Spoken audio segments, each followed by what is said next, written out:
சட்டமன்ற தேர்தலில் கோவை மாவட்டத்தில் அனைத்து தொகுதிகளிலும் திமுக வெற்றி பெறும் என்று செயல் வீரர்கள் கூட்டத்தில் முன்னாள் அமைச்சர் செந்தில் பாலாஜி தெரிவித்துள்ளார். மேட்டுப்பாளையத்தில் உள்ள ஒரு தனியார் திருமண மண்டபத்தில் திமுக செயல் வீரர்கள் கூட்டம் நடைபெற்றது. இதில் பங்கேற்று பேசிய அவர், திமுக வேட்பாளர் கவிதா கல்யாண சுந்தரத்தை 50,000 வாக்குகள் வித்தியாசத்தில் வெற்றி பெற வைக்க திமுகவினர் முழுவீச்சில் பணியாற்ற வேண்டும் என்று கூறினார். இந்த கூட்டத்தில் மேட்டுப்பாளையம், காரமடை, சிறுமுகை உள்ளிட்ட பகுதிகளைச் சேர்ந்த முக்கிய பொறுப்பாளர்கள் மற்றும் தொண்டர்கள் கலந்து கொண்டனர்.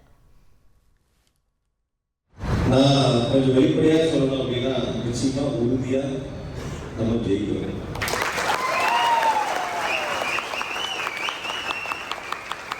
யார் போட்டியிட்டாலும், எத்தனை பேர் போட்டியிட்டாலும், டெல்லியிலிருந்து வந்தாலும், குஜராத்திலிருந்து வந்தாலும்,